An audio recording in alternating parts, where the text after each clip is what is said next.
I am Rita Rasileka. I'm sure you know me, a lot of you, if not all. I'm the Director of Research and Innovation. And I'm coming to welcome you all to this session, especially the NRF, our team from the NRF, the people who are going to teach us about applying for NRF rating, and those who are ready to apply. I hope after this session, we are going to put together our applications for rating. And I thought I should start this session by giving you an overview of what is happening at TUT in terms of rating. I'm not taking over the NRF. The NRF will make a presentation. So this is just about TUT. And I'm sure in their presentation, they're also going to talk a little bit about TUT stats in terms of rating.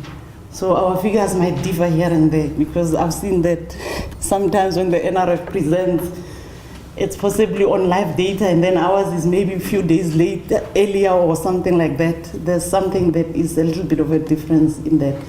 So based on TUT, colleagues, that is our status. I'm going to move a little bit from here so I can see what is happening on the board, and I can point to things that are on the board for us to can see what is happening at TUT.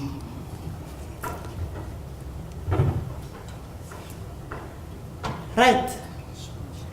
We currently at TUT have 49 NRF rated researchers, and this is how they are based at faculties in terms of gender, race, which are the things that we have to report on at national level.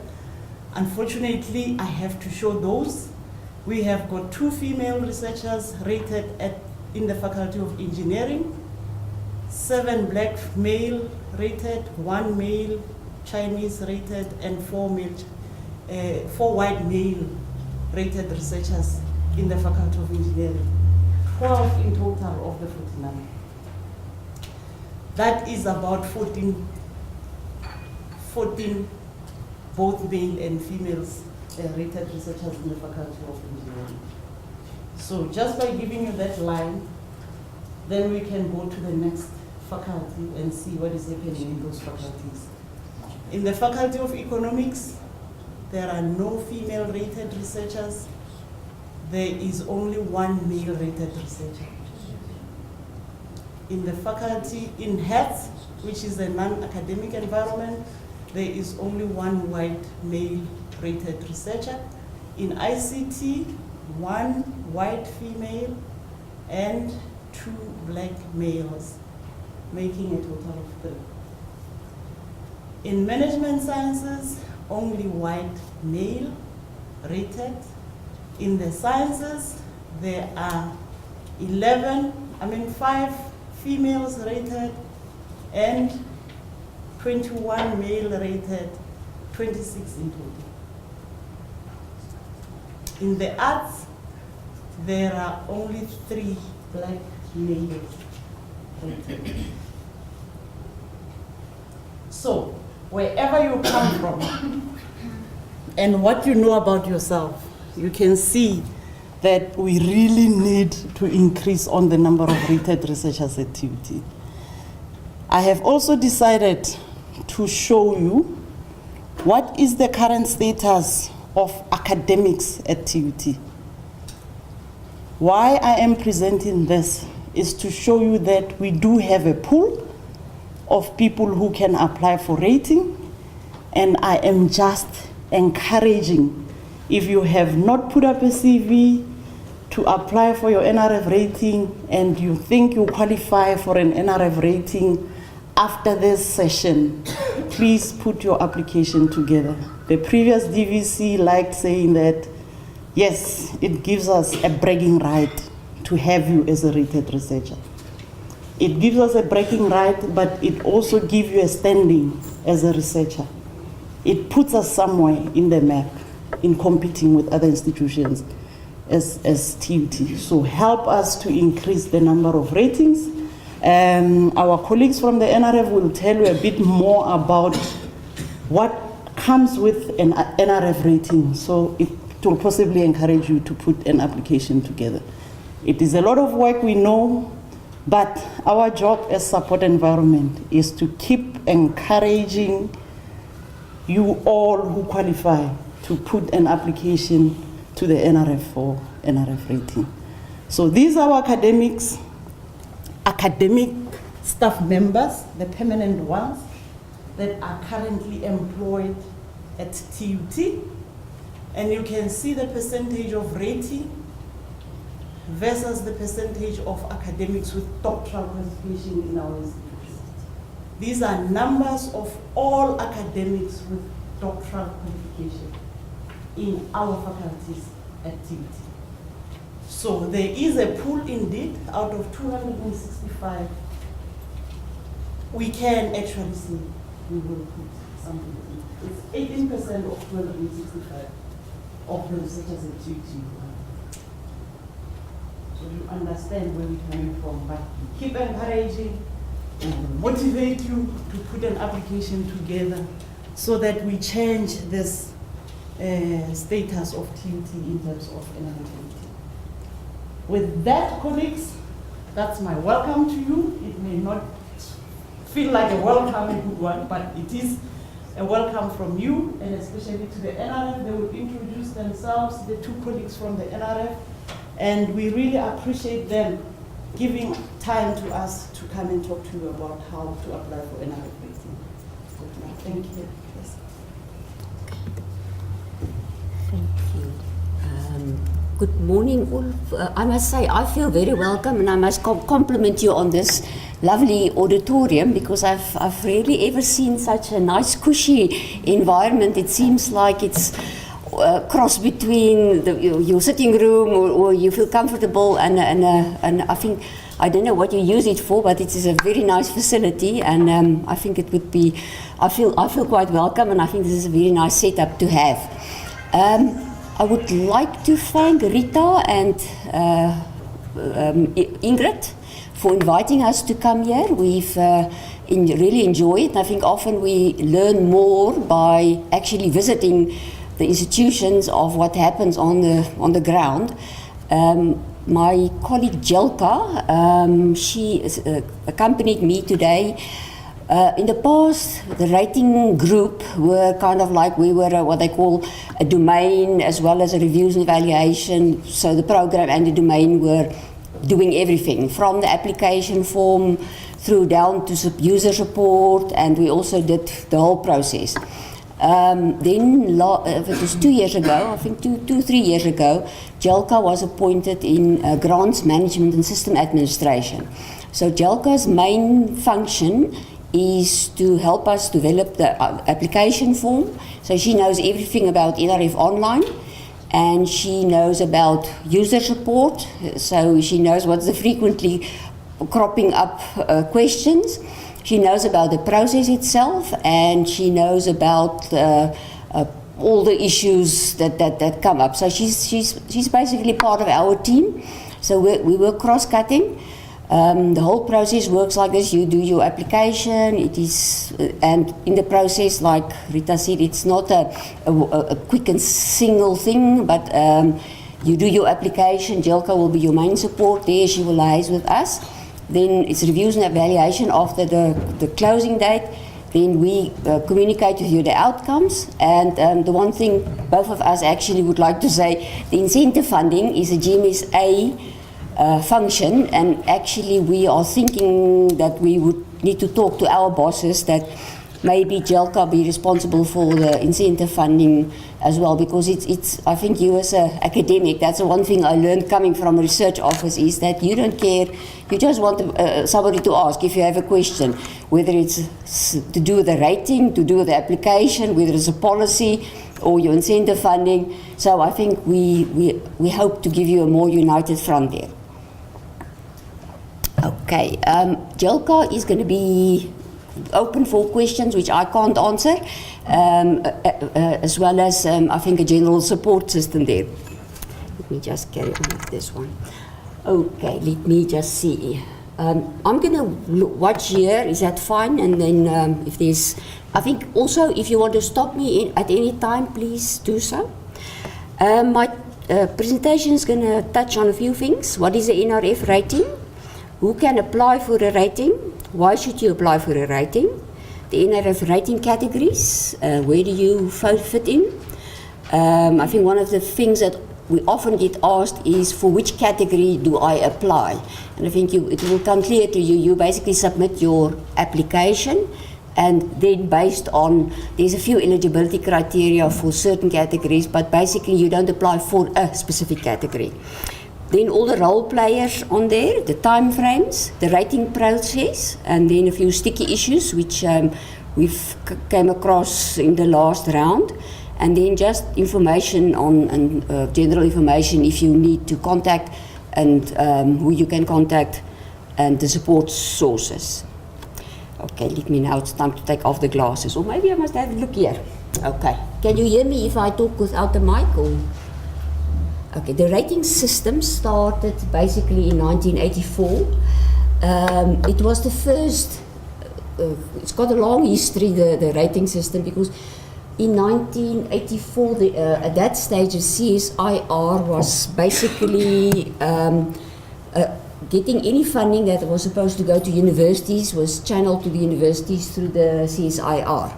So there was a realization that you cannot be a role player and a referee to decide which the universities get, because the CSIR was doing funding, was funding their own research and receiving funding for that. Universities, if they collaborated, then they got part of the funding. So the idea was that there is an agency that needs to be the spokesperson for the universities. So they called it the agency function. At that stage, it was only the natural sciences, so the Foundation for Research Development was established. And in the 2002, there was the Act was amended that the social sciences also joined what at that stage was the FRD. So what that meant that there was the social sciences, humanities, and the natural sciences, engineering and technology formed one body, or once at that stage the NRF, the National Research Foundation, was created to represent the universities. And I think that's an important thing to know. Basically, the NRF is there to be the spokesperson, to be actually, when funding comes in from government, to be actually the agency through which it's channeled, and it's on a competitive basis to the universities. So to a certain extent, I think I was chatting with Jelka on our way here. What is very important is that research officers and the NRF actually, they are our partners in this place. So we respect very much what they do, and we actually do together. So assessing about when a person is ready, we actually trust judgment, and we do consult a lot. Okay, the criteria for funding at that stage was very nicely, if you, they decided in 1984, they decided they will bet on the best horses. Those people who was assessed by their peers as having a good track record, they thought it would be a good indicator of the person whose research will be in future doing well. So at that stage, if you got a rating, and the level of your rating, it was determined how much money you got. But when the social sciences joined us in 2002, you can imagine then they were not part of the rating system, so it was actually kind of like a whole paradigm shift that had to happen. A rating is basically an assessment of your recent research track record, and it hinges on three things. Firstly, the quality and impact of your research outputs, the relative standing to your peers, and it's important to note that scientometrics and bibliometric data is only supportive, because it was realized that if you have an H index of this, it is very field dependent. So it is used in the system, but it's not a primary source. Basically, reviewers are asked two questions. They need to give us a little bit of background of their, whether they know your work, which I'll attend to later. But they ask about the quality and impact of your research outputs, and how does that relate your standing relative to your peers. It's based on international peer review. In last 2017, we had exactly 909 applicants, and we used 5,500 reports to review those 909 applicants, and 60% of them were people from outside of South Africa's boundaries. So we're very much reliant on the global community, and we actually have very good friends almost in the rest of the world who write us peer review reports. I'm always proud to say it's a system run by South African scholars for South African scholars. We've got approximately 3,900 rated researchers at the moment. There's about 8,000 that has been rated since 1984. There is an organic growth. I think we do not, we encourage, I think the institutions also encourage, because ratings actually have a lot of values beside incentive funding, which I will address just now. And we do try to keep up with changes in the research environment. So every year we have a policy workshop where the people that serve on the panels actually get together and they discuss changes in the environment. A good example is recently we started having to deal with predatory journals. How do we deal with this? There's new things that happen. So we try and actually adjust the system to attend to that. And now I've actually put myself totally out. Now I need help. Okay, there we are. Okay. Let me just see. That's that one. Okay, the next one is, I want to stress applying for rating is a voluntary exercise. But it is basically why you have to apply for a rating. What is important? It is benchmarking. Rating is about benchmarking. For the emerging researchers, it helps them with career planning, and they also receive feedback when they apply. If you are rated, you get a rating. It's valid for 6 years. In the 5th year, you get invited to apply again. And actually, it reminds you all the time it takes away the short term. You know, I think a lot of KPIs, we tend to get totally wrapped up in putting out fires. We have daily crises, we have KPIs and annual performance reports to do and things. But I think if you are in the rating cycles, it actually encourages you to take a little bit of a longer term view, a 5-year term review.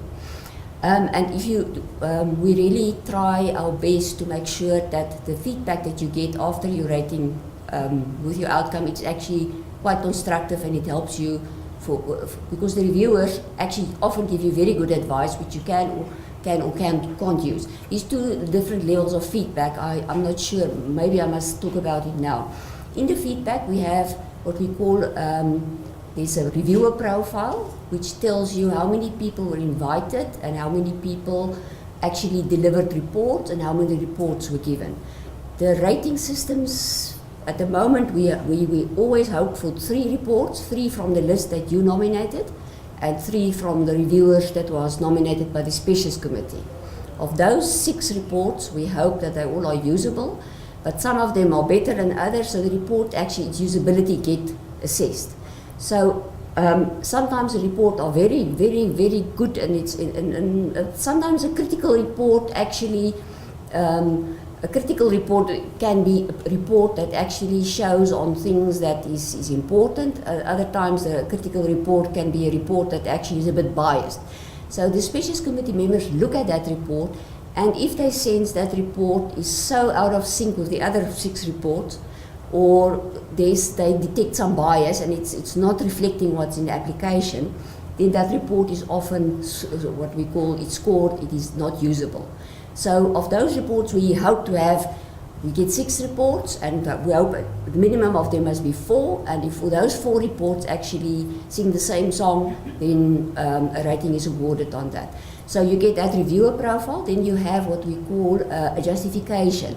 And that justification is based on the 6 reviewers that they all agree that there's 5 criteria which is important, and I will show you later on. The one is that your peers think you've got a track record that shows there's a quantity of research outputs in the last 8 years. They are of good quality, the quality as well the quality of the research itself, as well as the research venues where you publish. there is some coherence in your track record. So it's not it's all over the show, because depth and coherence and focus go together. But focus doesn't mean you must be so going in too narrow, because we have the whole concept of interdisciplinary, and that often makes you go a little bit wider. I always say focus has been very well illustrated to me when I've visited Fort Hare by somebody there.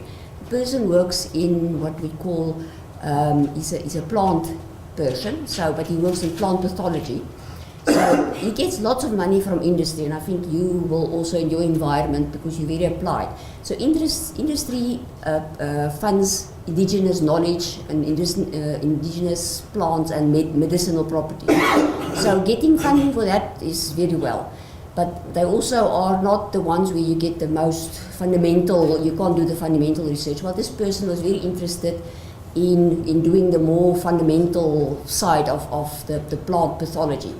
So he was advised to do both, but realized that often plants that is under stress and have circumstances that's not very, lots of rain, it's drought tolerance and those things, often the active part is quite well developed in there. So that was almost like building a bridge. So if you tend to have more work in a multidisciplinary team, or you go a bit outside, so it's not a question of your focus must be so narrow. You can actually, it is just you must be making sure that you are not just taking everything that comes your way. It learns you actually, if you publish, are you publishing on a topic? What is your niche? What is your brand?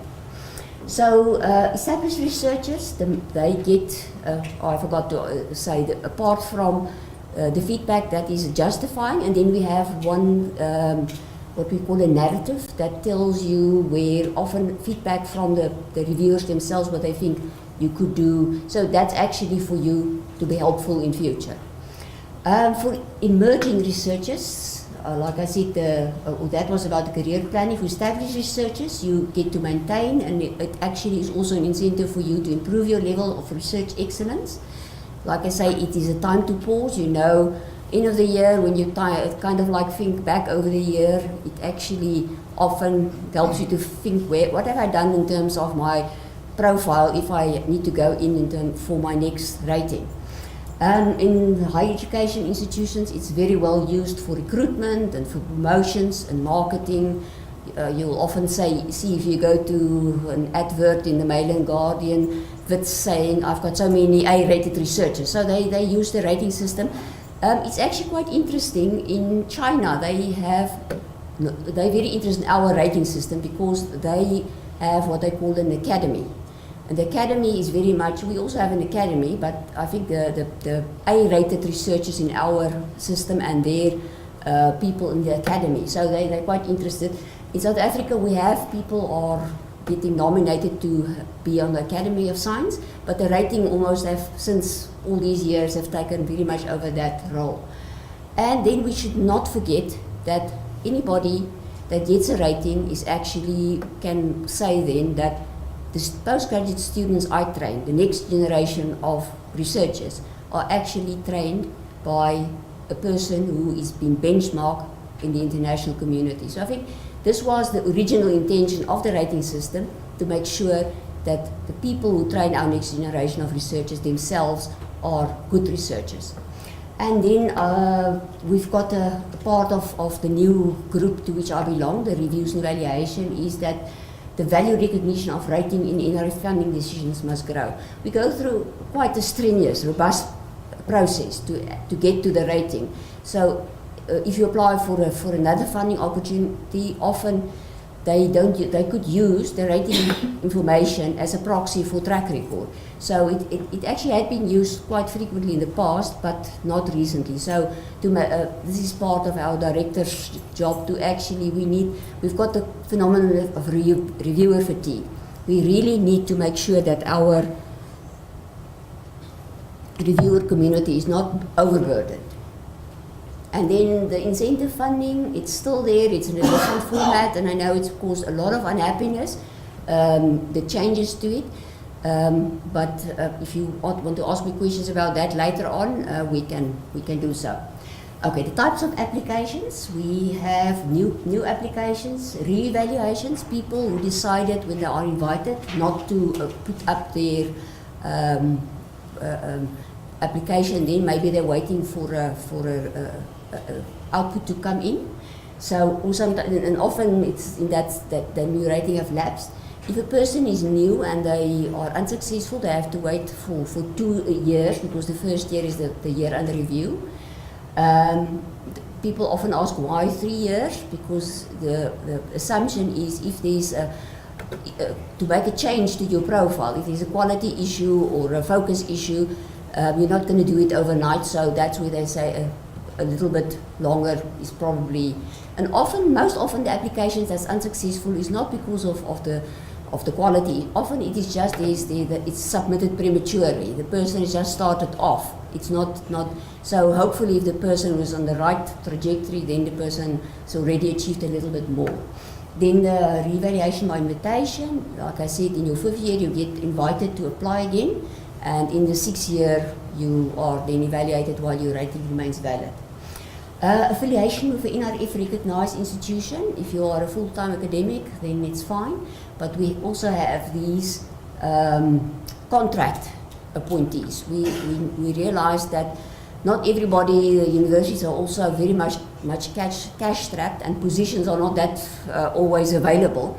So often bigger teams are funded on soft money, big companies give money, and then postdocs or people who's retired, they get funded on those. So if you are a contract appointee, that would be from a retired academic to an honorary appointee or a research associate or fellow appointed on this money. Then also dual appointees, people who is from abroad or from another institution but who's not a recognized institution in terms of the DST. If you are appointing somebody that's got a position in your group, but the person is actually quite involved. So the postdoc thing is one of those that's always very contentious. In the past, postdocs were by definition excluded, but when the eligibility criteria was revised, they thought, let's do it on a more qualitative way. Let everybody that institutions, and that comes from the research office, if you have a person who's not in a full-time permanent capacity, then the case must be made. There's a field that says you must show institutional benefit in terms of capacity building and postgraduate student supervision, and your commitments to maintain association. So it is something, because in the past we said the person must be literally here physically 6 months of the year, but we live in the age of Skype, we live in the age of a lot of things being done over the internet and through. So, and some people actually have a very firm association, but they only come sometimes maybe for a full year, and then but the fact of the matter is they must prove that they do student training and that they are actually involved in capacity building in the institution. And then researchers to be appointed. All these are available on our website. The rating categories, like I said, we basically have established researchers, emerging researchers, and then what we call almost a category on its own. That's the prestigious category, the Bs. And for the Cs, the important thing is if you are an established researcher and you are, then the Bs means you are one with considerable international recognition. And there is a document on our website which every specific panel of the 27 says, in our field this means considerable international recognition. It's important to note that for a C, you might, for the C2s and the C1s, you might already have international recognition. So it's not a question of you just locally, some of them in some fields are, it is just they don't have what they call considerable international recognition. And it sounds a finicky thing, but it might mean like you are doing keynotes, you are doing, you publish in that type of journal with that impact factor, you are doing, have written seminal books. It is actually, I think one lady once explained it to me, it is like if you, people abroad or outside of South Africa, or whatever your field is, they are actually looking forward to read your new, what comes, they know about you. So it is not a question of they've never heard about you. That's already a sign that you haven't reached the global, or because research is a global endeavor. So, and then the A's are the leading international scholars. They are the B's that have more than just considerable international recognitions. The emerging researchers must have a doctorate. That's interestingly enough, people don't always know it. For the other categories, a PhD is assumed. But for the Y, which is the emerging ones, you must have a doctorate obtained no more than 5 years ago, and you must be 40 years of age or younger at the closing date, which is for this next round, the end of January. The prestigious is the same. I think there's just the 35 years, because they want these people to be young. We get about, they are almost like they are the next generation of A's. They are the young people that is already showing almost like such international recognition and potential that they will become the next generation of A's. Okay, this is the role players. We have the applicants, the designated authorities at employing higher education institutions. We have the NRF staff, which is 10 in my team, plus Jalka. Then we have the peer reviewers, and my previous slides said how many they were. Assessment panels, we've got 27 committees, 125 members. The names are on the website if you want to have a look. It's always a good thing to go, because then you must try not to, if that person is a person that you wanted to nominate for a reviewer, don't do that, because he is by definition excluded from doing that. We have assessor 6 and chairperson 6. We've actually appointed 2 more now for everyone, so the pool has increased a bit there. And then we have higher level committees, the Executive Valuation Committee. They are the only decision-making body on which the NRF is represented. They are, of all that 8 chairpersons sit on it. The CEO of RISA is the chair of that committee, and then 2 other NRF executives sit on it. There's as well a convener representing the natural sciences and a convener representing the social sciences panels. So that is that committee, and then there's appeals committee, which is totally separate from this.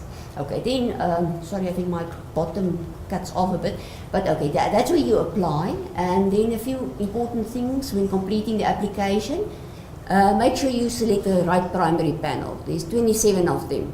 They are going from history to chemistry to, then we have in the social sciences, we have kind of like ADGSS, anthropology, development studies, geography, sociology, and social sciences.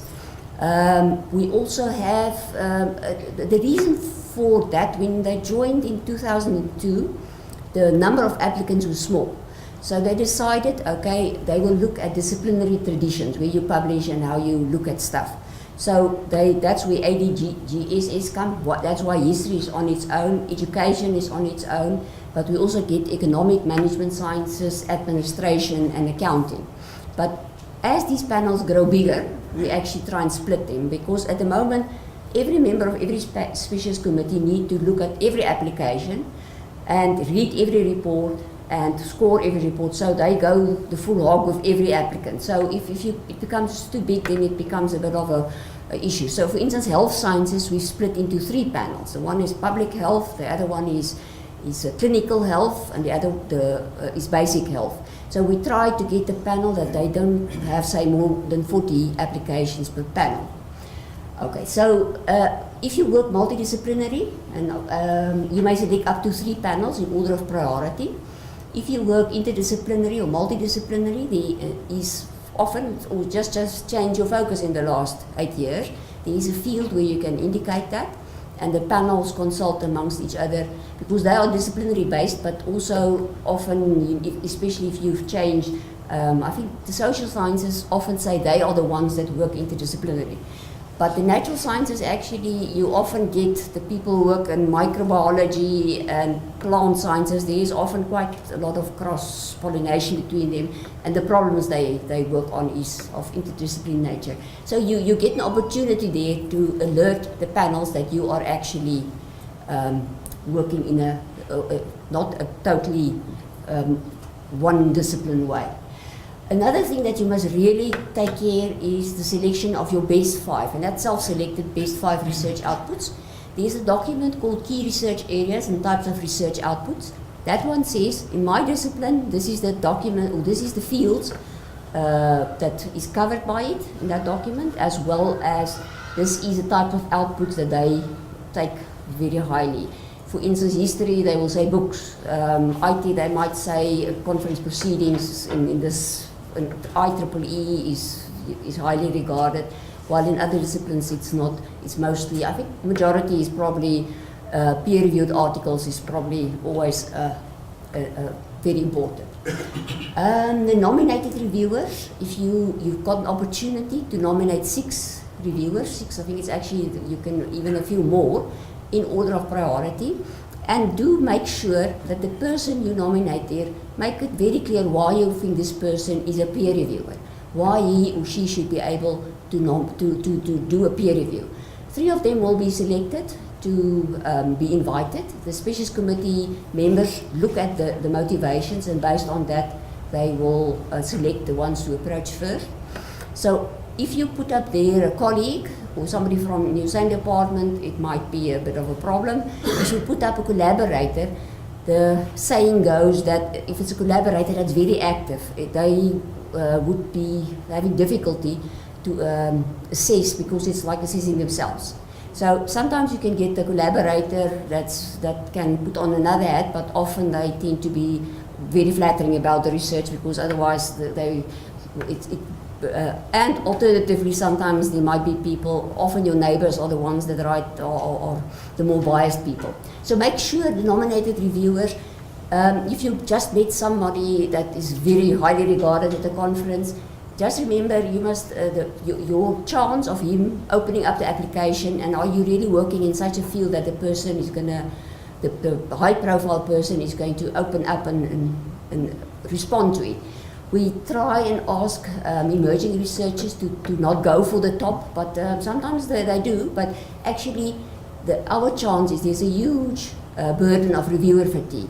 So our chance is we compete with people that have to review journal articles, so they must firstly open up the email, and then there must be enough, if your fields, your specializations are well articulated there, then there's a chance that the person will open up and actually do the review. We often, I think probably most of you have been asked to do reviews for us. Just remember, you don't need to be rated yourself to be, you must just be a peer. And a peer is somebody that's got an almost equivalent standing and actually knows your field, your specializations well enough to be able to comment on those 3 questions. And the research fields and specializations, make those, don't put just chemistry. If you work in chemistry, tell us which subfield of chemistry do you work in, because that is very important for making sure that the reviewers are well selected. Ensure that your outputs are correctly categorized, peer reviewed, and this predatory journals thing that came upon us recently. At the moment we struggle with what they call the demarcation thing, so we've got the Department of Higher Education list, which has got these lots of articles, but some of them have slipped through the cracks, and they are actually, the specialist committee members realize they are predatory journals. And from what I've heard, mostly on the IBSS list, and I think sometimes on Scopus. But if you are unsure, and it's not going to totally create havoc, rather put them under, there is a section for non-peer reviewed. But at the moment it's a grey area, and we can talk about it later on. We've got a statement on predatory publishing and open access. We've got currently a task team which comprises the NRF, Council for Higher Education, ASAF, the USAF, the university people, and there's 5 of us, five of us that serves on hoping to get a way forward. Because what we have at the moment is, if you apply for rating, it's all about quality. If you apply for your subsidy, those are 2 different processes. It's about what's on the list. It's audited by an auditor. And sometimes the two should actually not, they shouldn't work against each other. So I think it's a good thing that the system is actually looking at we must try and get beyond the same track, because often this encourages bad behavior if you have to have so many outputs in accredited journals while the rating system have different criteria. Okay, there was the open access, and another one that's also conference proceedings is different from giving a conference presentation, so make sure it's published, because there is a difference between the two. And presentations are normally, I think often people put up one of their best research output as a PowerPoint. I think the important thing is it must be published, it must be giving a keynote is prestigious, but it's not a good idea to put that up as one of your best research outputs, because best research outputs must be published normally, and it must be gone through the peer review process and be in the open domain. Then ensure that multi-authored outputs are correctly referenced. Author sequence is important. Often I know applicants do ask their students to put it in. Students often don't know that author sequence is very important. If you're first author, then if it's just the way, it must appear exactly the way it is on the published output. Otherwise, reviewers frown upon that. They ensure that the contribution fields for outputs are informative. I'll give some examples just now. And then the narratives. If you have your application is basically 90% is your research outputs, but the narratives are the thing where you kind of like paint the picture. It actually gives the context to you. If a reviewer in wherever read it, he must understand this is why, and this is what your vision is. This is where you want to go. This is how you assess in the past where you. So if you want to express the coherence and the focus, this is the place to actually do that. So that don't underestimate those fields. It is the application is not just your research output. It is basically a combination of narratives, and it's a package. Then the DA submit with a proposed institutional rating. People often ask why. It is actually to assist the specialist committee to see how does your institution see you. If they see you as an A, then it must actually, they already see, okay, we must go for more high-profile international reviewers.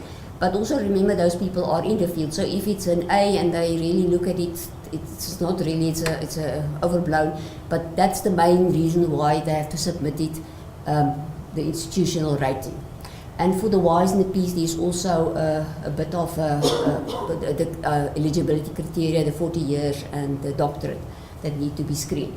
So the closing date for applicants is end of January for the next round, and then the DAs have until mid-February to do their own internal screening processes. And what happens often, you must submit by midnight, the system closes it off.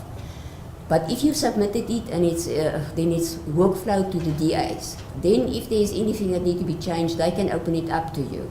It's only finally submitted to us when they push a specific button with a proposed institutional rating and all the necessary motivations. So that 2 weeks in mid-February is actually quite an important time when you can do amendments and changes if they propose them. Like I said, peer review is the foundation of the system.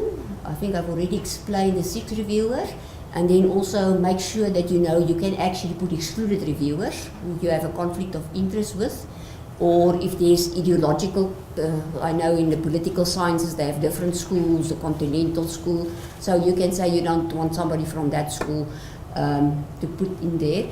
And actually, with the 6 nominated reviewers, go and have a look who's the people on the panel, because if you nominate one of them, unless they're in a different panel, they actually also have a conflict of interest.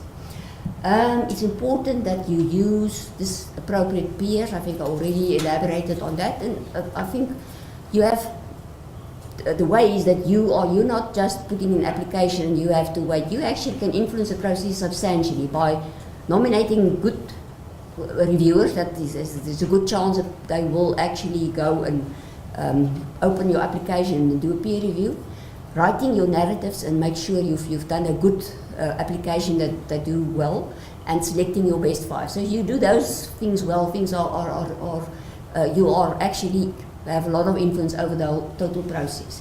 Then the 6 reviewers we call them independent, but that's not to say that your reviewers are not independent. Actually, all reviewers should be independent, but because they are not, we call nominated and independent reviewers. And there is guidelines for selection of reviewers, and they need to they must give us 12 names because we've got a 50% decline rate for various reasons. Sometimes people are just not available, so then we invite them. And we need to get an appropriate mix, and that's where maybe the nominated review category comes in. We're going to get a different mix for a Y than for an A, and I think it's obvious for the rest. Then we try to exhaust the reviewer fatigue issue. So if we get the 6, which the specialist committee and the convener feel these are the ones we should actually go for and try, we go and invite only them. In an ideal world, those 6 would say yes, they will do it, and by a deadline. If they've done it, then we don't go to the rest.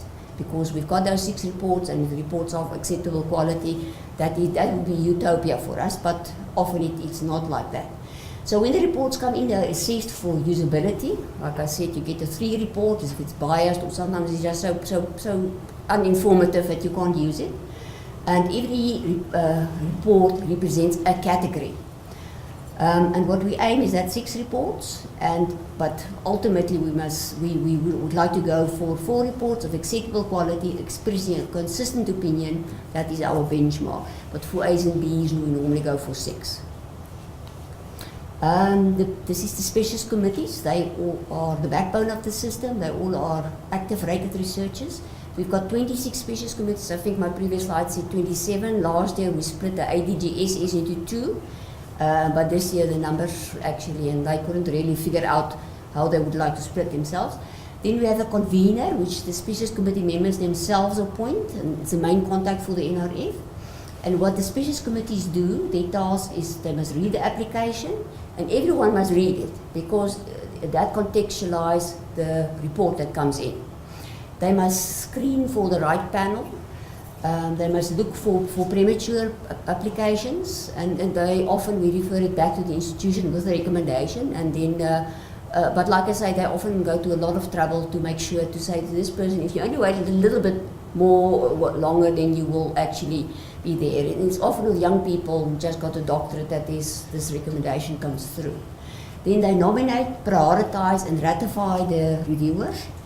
Then it's important to note, this is not peer panel review. This is actually, they are not allowed to review the applicant themselves, although they read the application. They can only look at that reports that came in and say, this report is a good quality report, based on my knowledge of the field, this guy is actually giving a true assessment.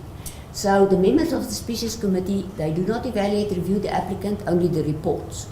They provide the feedback, and they are also there to advise the NRF. This document, Key Research Areas, is basically it's a living document which they update.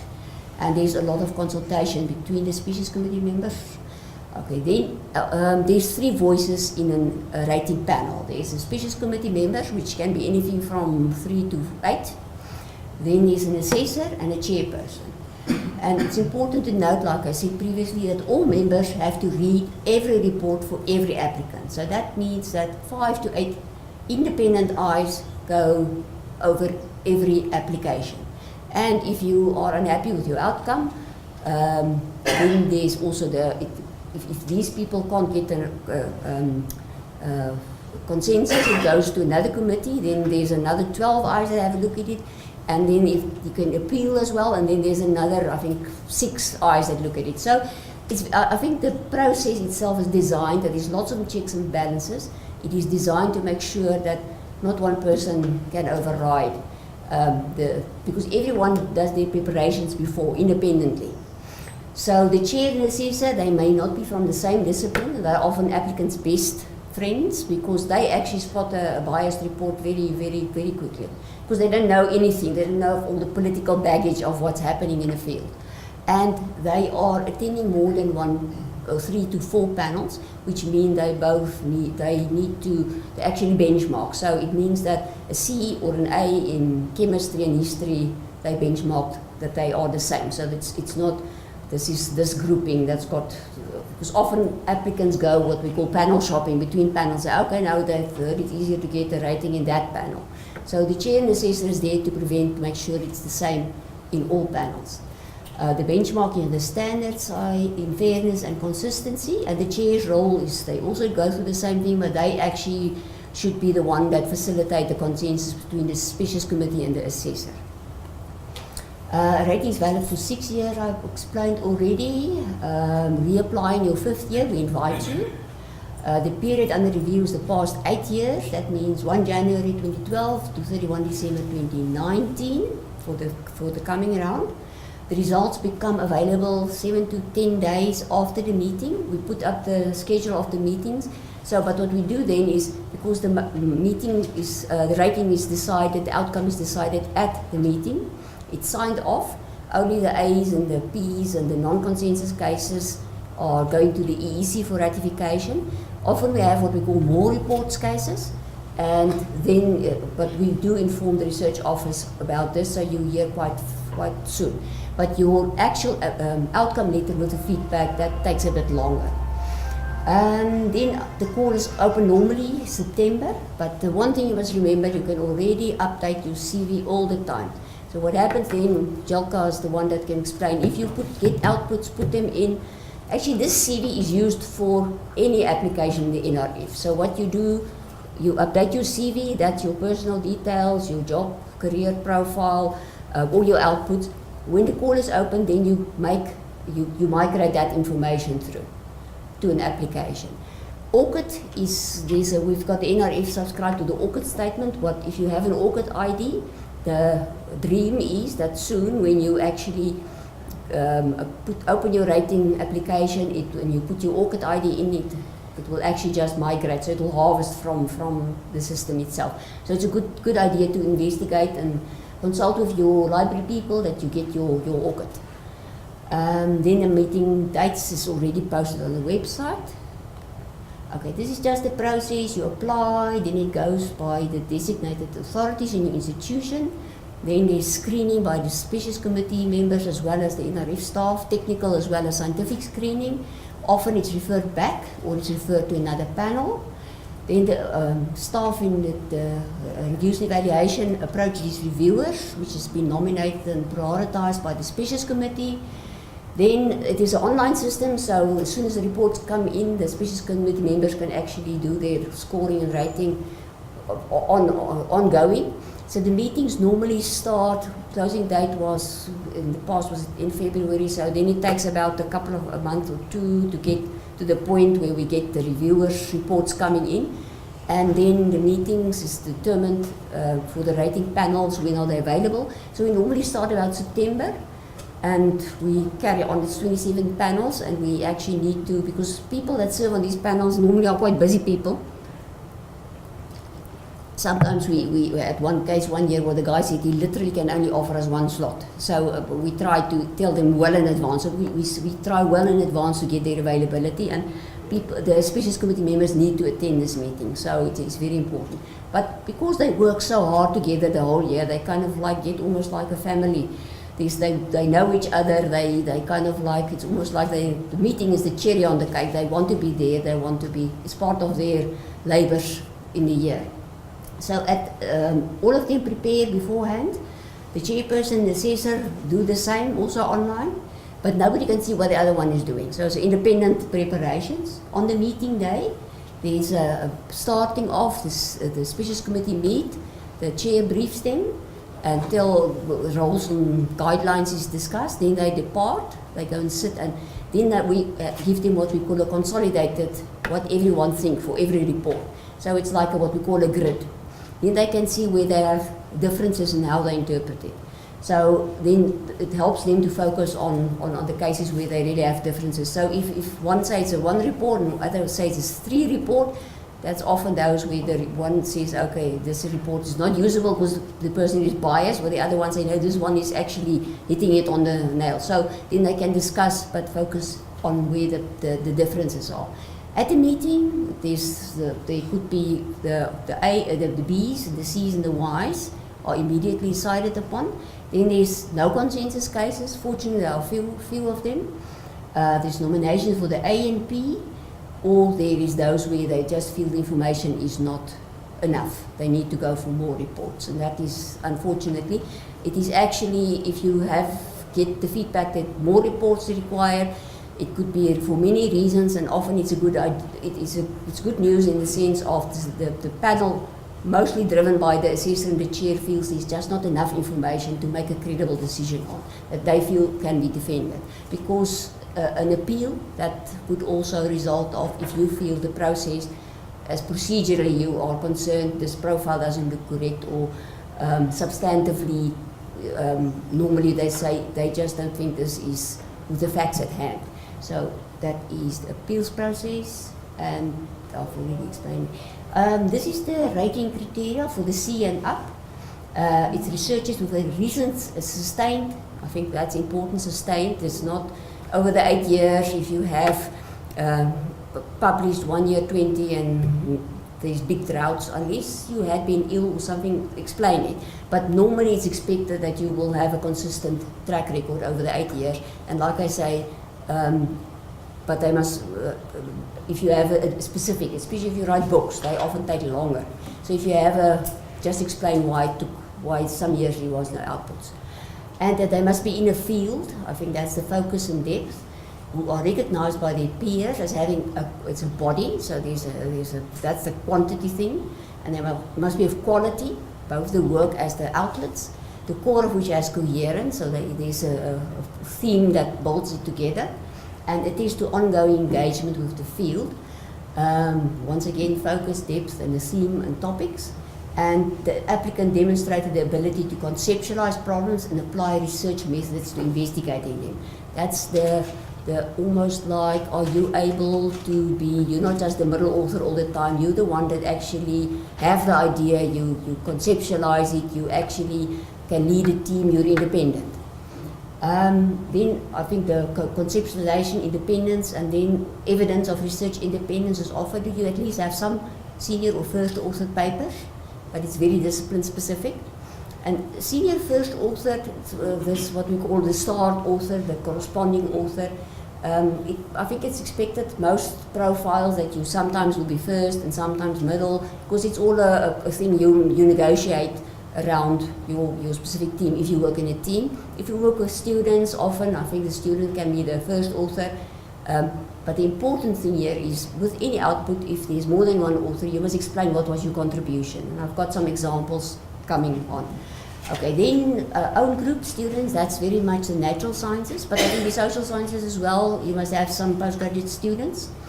How many outputs? I'm often asked, and that is, it was a glib answer there to say, is the system weighs, it doesn't count. If you're a mathematician, a certain number of papers will be acceptable, but just remember your peers will know what's acceptable. We've got one person in health sciences this year, he's got, over the 8 years, 600 publications. It could be in his case, but he's got a huge group, and he's got lots of funding, he's part of consortia. You also get in the astronomy and the physics, they often have big, but just remember the people who, your peer reviewers, will know what is the norm for your specific field. And then see the key research areas and types of research outputs to make sure that you have what is important for that panel. Okay, here's the criteria. I've just taken the C rating category. You will see up till now it was very much getting, it's a peer, and now it becomes almost like there's a little bit of mathematics in here. So for the C category, we have 3 subcategories. The one is, and it bolds on that, the C2. Says that all of the reviewers, and that hopefully there's 6 reports, are firmly convinced, so there's no doubt in their mind, that the applicant is an established researcher as described, and that means the previous slide. The applicant may, but need not, enjoy some international recognition for the quality and impact of his or her recent research output. You'll see those red words are the important ones. But if 1 or 2 of them actually criticize a little bit, or saying maybe, especially the quality or the coherence or things like that, then it will be most of the reviewers, and we even have most is at least 50%. So 4 of the reviewers said that they are happy, but one or two raised a little bit of doubt. Concur that the applicant is an established researcher as described. So the C2 and C3 is basically often one or two reports difference. The C1 has got different variants. There it says that, firstly, all of the reviewers are firmly convinced, and then it says that some of the reviewers, that means at least two of them, says this person already have considerable international recognition, but the other four didn't say that. The overriding majority of reviewers, almost all the reports says this person, what we call a C+.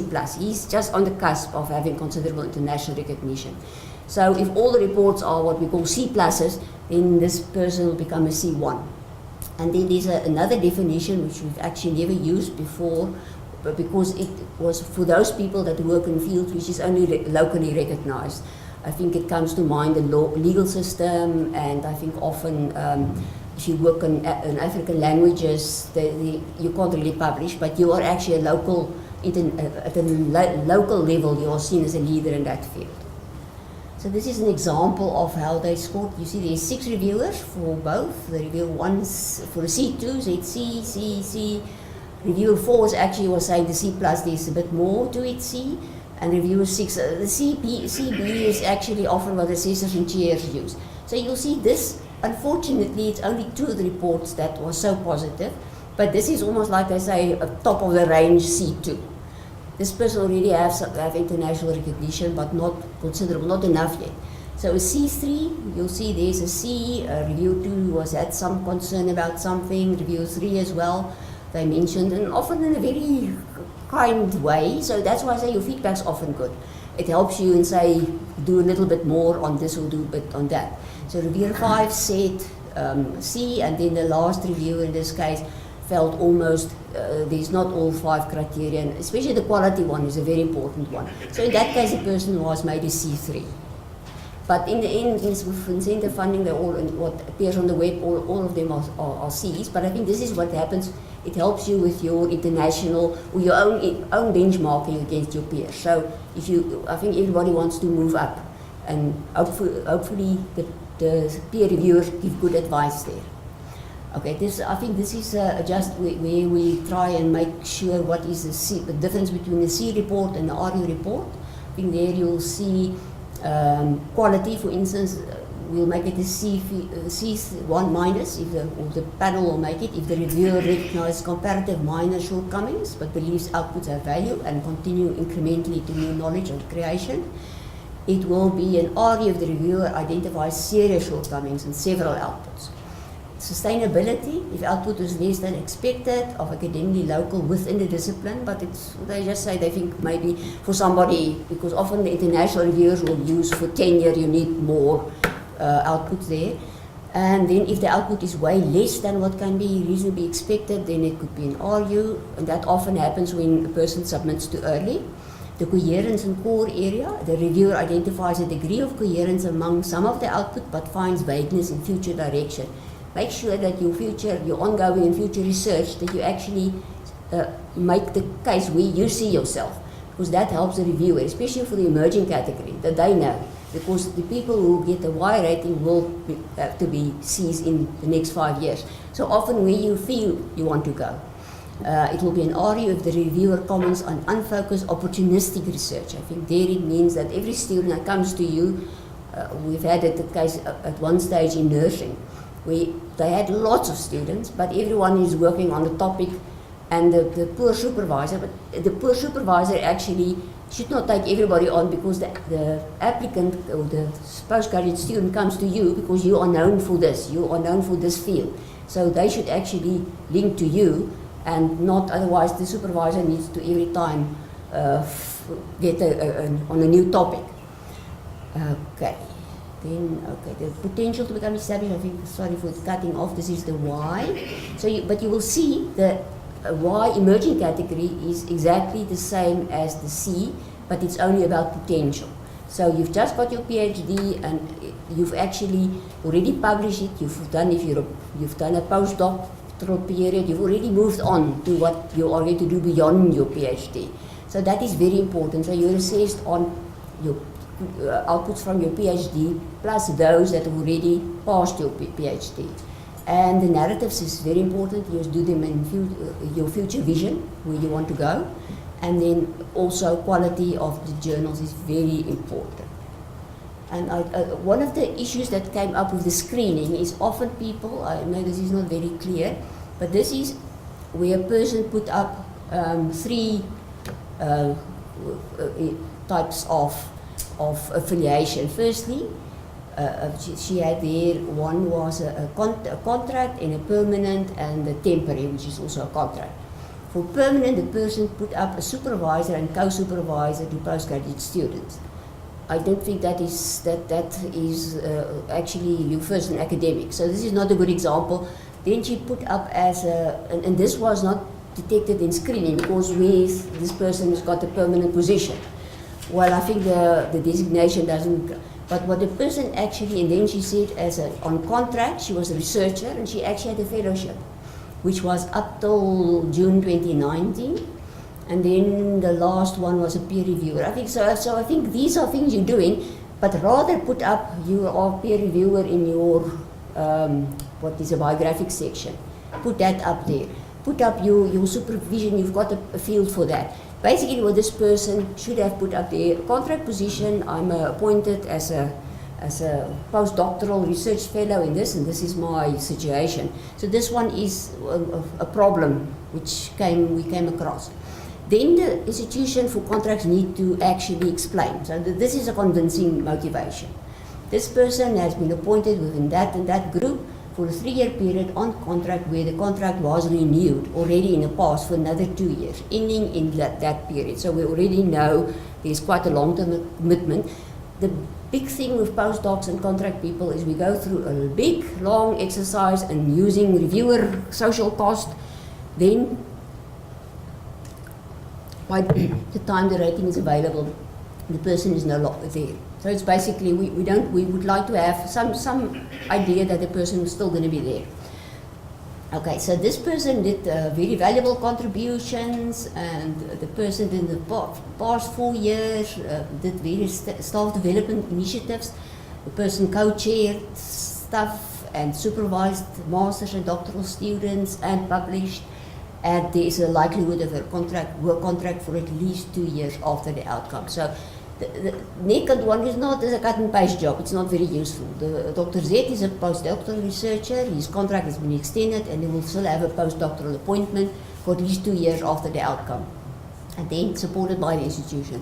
We really cannot, the Species Committee and the people in my office, there's no way that you can actually, because it's not properly filled in. So actually we don't want to refer anything back based on technical grounds, but in this case I think somehow along the value chain things did not go right.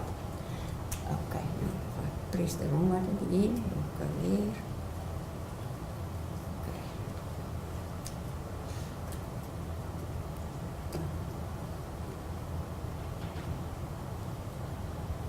Okay. Just see. Keeps on going back. I'm not sure what's happened here. Just see if it's on here. Let me just go. Okay, now it keeps on going off. It'll be weird.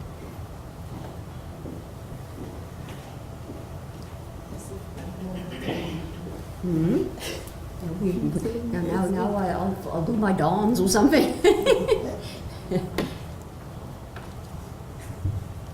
Okay, just one back. Okay, but that's it doesn't want to see. Okay, that one doesn't want to like. It doesn't like that one. Okay, doesn't mind. Let's carry on. Okay, carry on. Okay, there. Okay, that other one is in any case just for screening, and what we basically wanted to say, make sure that because it delays the process, and we've got strong targets in terms of turnaround time, but we don't want to because if we do, the screening is expanded because we want to follow up with you on certain things, then actually the real important part of the job, the peer review is compromised. So the best 5, why is it important? If the reviewer has not come across the applicant's work before, this is the opportunity to showcase best work. And like I said, look at key research areas and types of research outputs. often people, what we do ask is the reviewer must have read the best 5, and it must be attached to the application. And often they come back and say, oh, they work in this field, they've never came across this person is actually really, they're going to follow this person's career. And often they say, wonderful work, but they should publish in more visible journals. So, like I say, the best 5 self-selected is your way to showcase what you think is good. Try and make sure that it's, the years are covered, that the types are kind of like, it's really good, and you must write a motivation. And if the review indicates he hasn't read the best 5, then we actually don't use the report. The one thing, please make sure that the attachment for these best 5, which you need to put up, is the same as the output. And there's I'm not sure whether we've got an example here. Name it well, because if it's not well named, then we actually have to go back and say, please send the right output. So make sure the best 5 are the ones you really want to be the best 5, and that the ones you attach, the research output is the correct ones. And if the attachment, it often raises, it's commented on by the reviewer. I think here's the to-dos, name the output from the data entry on the system. From what I understand is if you attach it, there's a fields, and actually you upload it, and actually you need to give it a name. So copy the name from a field and attach it there, then it's actually quite, then it's quite, if you extract it, you know exactly what it is. Ensure that the publication date is on the output. The digital object identifier is often the key. Or what often happens is that some things are available before the actual publication date. It's online publishing. That doesn't say that. So if the digital object identifier has got the date in, then it's fine. Use the opportunity well. Make sure you select it carefully. And what not to do? Don't scan all 5 best outputs in one and attach one, because then it's very difficult for us to know, because there's only one output. But we fortunately, with the screening, actually if you go in and you see, then it's a long document, but it is not all 5 of them. So attach for every output on the system the same document. Don't attach a different, the wrong one. I think I can't emphasize that enough. MS Word versions normally means it's not published yet. Then it's because it hasn't got any information on there, and normally it's a publication output must normally be in PDF. PowerPoint presentations, I think I spoke about that, and I think what I already said, it just takes the turnaround time for the process that's really important. It condenses it, and we don't want that. So this is a technical thing. If you can do this better, then the whole process will go better. The own contribution, why is it important? For established researchers, it shows independence. If you, that's a key criterion for what a rating is decided on. The authorship sequence is there, but it's not always telling the full tale, because often there is groups that actually don't follow all the processes correctly in terms of ethics.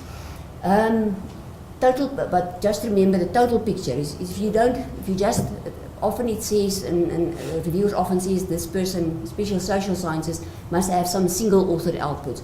I don't really think that it might be to go for that, but I think you're there to train students. So publish with your students, but make sure your contribution is well defined.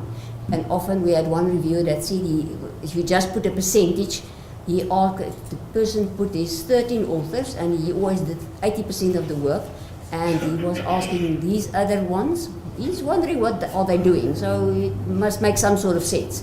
So you can put a percentage, but also put a narrative. What did you do? That you conceptualize, that you do the data assessment, that you train the student, that you edit the work. There's actually quite nice examples there. Okay, then this one is just a few issues that we're struggling with. The guidelines for screening, the premature right panel, interdisciplinary research.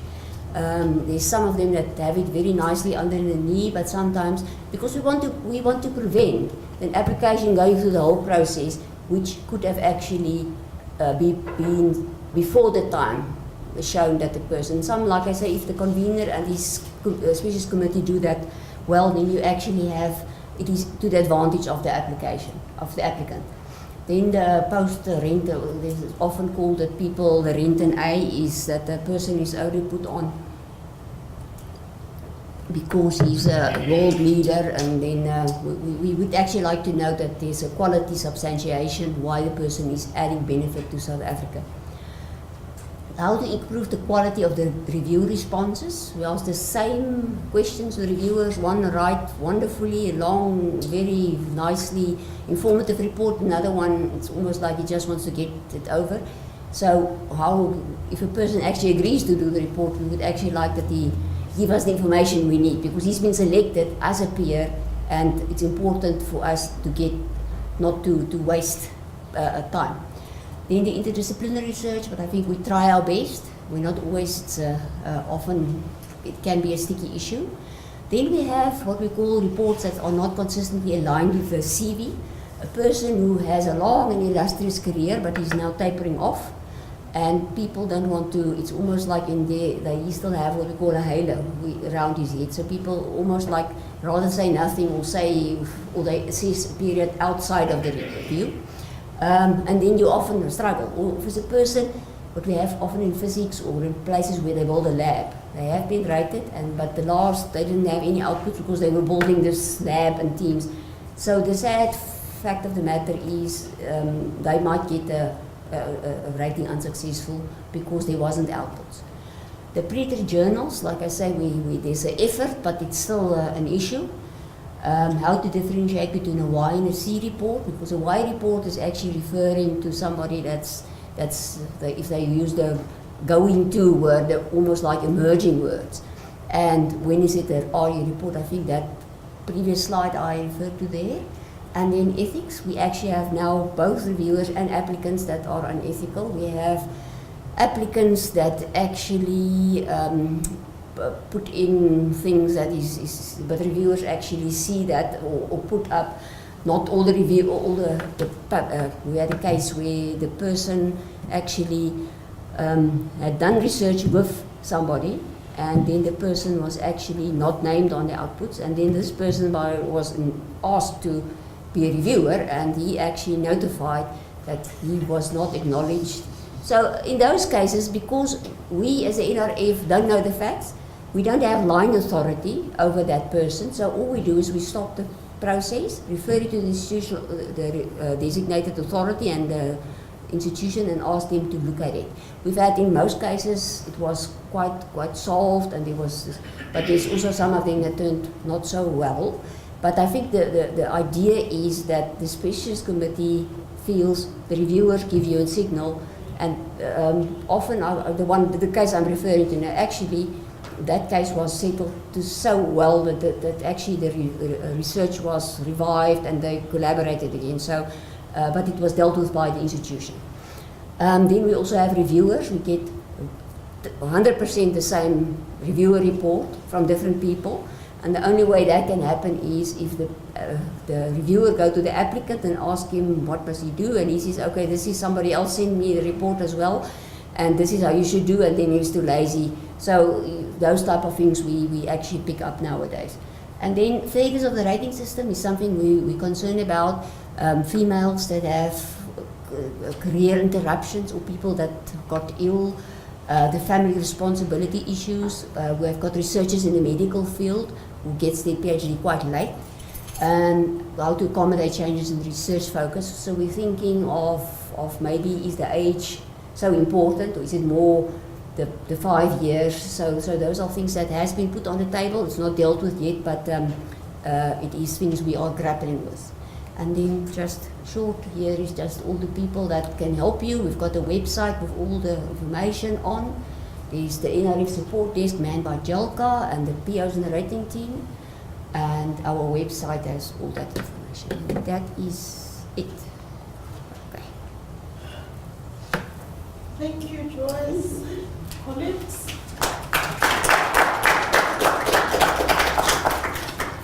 I'm sure Joyce is waiting for all those questions, the penny ones. We've learned, right? We are ready. Those who are ready, we're going to do it, right? Don't be discouraged by the load. There's still time. It's only October now. closing date is end of January, so we can do it during the holidays. They say academics don't go on holiday. But that is true. So we're talking to academics. Questions to Joyce, please? Yes, ma'am. Thank you very much for the presentation. I imagine you applied probably last year for TUCA or for any other rating, and your application was declined or you didn't get it approved. Can you still apply this year? Or you Yes. need to wait for No, if you writing into TUCA is quite separately. And often this is one of my dreams that because you have a rating track into TUCA that we actually should work much closer. But there's no, you don't need to wait for that, or if you were unsuccessful, because if you apply, you get onto the system and we see you've never applied before for a rating, so you're a new applicant. A TUCA rating applicant and an NRF rating applicant are two different things. So you can apply to TUCA as an NRF rating track under TUCA. It's got nothing to do with, it's preparing you to become an yes. NRF. And actually rating. you should, the two should be linked, and that is something also in NRF we need to be more cognizant and work better together. But we expect the people who have applied for NRF rating under TUCA rating track to end up applying for NRF Exactly. rating. Or else we come and demand the money. But I can also tell you, I think more people actually come in through the Y category, but now that there's the age and the PhD thing, more people come in through that door than actually I've done a bit of modeling the other day, than people that actually follow the TUCA track. So it is because I think the assumption is with the TUCA track you will go into C, because probably they fund your project. And we had a category, the L category, many years ago. It was for a late entrant, a person who either had family and came back or was in industry. So then there was this L category, but after many years they discovered actually what happens is the institutional support wasn't always what it had supposed to be. So those people actually didn't get from L to C. So they decided they will move those people should go to TUCA to get funding, to get themselves on track, and also there is people look at their applications and those. So that's, I think the two are different, but the Ys are normally the young ones, and I don't know, depending on your age and your PhD date, that will impact on that. Another question? Yes, Prof? I would like to ask you, can you just elaborate about the H factor and citations, especially for re-rating? For re-rating, like I said, it is a supplementary thing. So, and you know, even we talk about the alt metrics and those. If you are, say, for instance, in the social sciences and communication media study, you have an opportunity where you can list your H factor and on Google and ISI, and you can work into your narrative fields that information, because it's used to support your saying that I've got this citations, and especially your best outputs. If you select them and say this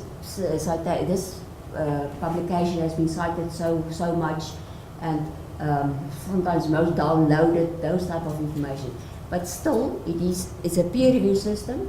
And I think the issue about peer review is, given that peer review, once they said it is still, there's people that say, you know, they've got criticized it a lot, but given all the ethical practices we have, there's still kind of like a feeling that it's still the best we have. It's like democracy, it's not perfect, but it's the best we have. So the system is based on what your peers see. If you put your information in, the peer reviewers most often use bibliometrics and citations to actually substantiate a comment they make in terms of quantity and quality. So use it, but not as you're not going to get, because it is dependent, your H factor is dependent on your age and where you are in your career trajectory. So it is, in most cases, that if you're very young, you will be disadvantaged. If you're very old, you will be advantaged because you never go down. So the reviewers look at your total package. your age, your career, where you are in your career track, and they do use it, but not as a primary resource. Because last time when I was, actually my first rating, I got in 8 years ago. It was C2, my first rating was C2. Then after I joined TUT, I applied, again I didn't move up. I published in good journals. I applied the re-rating and for the Satisha at the same time. It's very, I don't know, it worked very differently. I didn't move up in my rating, but I became a Satisha. So it was surprising for me, how did this happen? And then when I read my comments, they said the recently published articles were not cited. But I must also mention this to you. When you publish recently, it will take some time to cite, mostly. You must That's exactly, he said, that's so true. the reviewer in that panel should understand the process. If I published last year, definitely someone may cite, but I won't get like 30 citations. No, that is true. That's, I think, you get 6 years valid, but your rating period under review is 8 years. So there will always be, because this was done for the social sciences in mind, you wrote books. Because the dissemination and to make an impact takes longer. So if a book is published at the end of the previous cycle, it will also appear in the next cycle. So the citations is citations is a fact of people using it, and actually, like you say, it does take time. But then maybe it is the fact that the most recent ones are not cited. I don't think that couldn't have been the main reason for the C2 outcome. One thing that people often think about, nobody that look at your application now had seen your previous application 8 years ago. So they don't know what was said inside. They look at it, the reviewers, there's often they try to, as a matter of fact, that they use one or two of the reviewers in the past. But they don't know what your rating was. And maybe you could have moved up, but like I say, not that much that the considerable international recognition was already. Because I did communicate with you, then you did mention about the international recognition. And I think, like I said, the C2 and the C1 is actually, there is evidence of international recognition, but not to the extent. Then you must also realize, I think we living, this is one of the other issues, is the colonial decolonization debate is a real one. And maybe what is a peer? Is a peer reviewer, we talk about considerable international recognition. We actually need to get in our own minds. I think two people in specialist committees actually made a very valid point.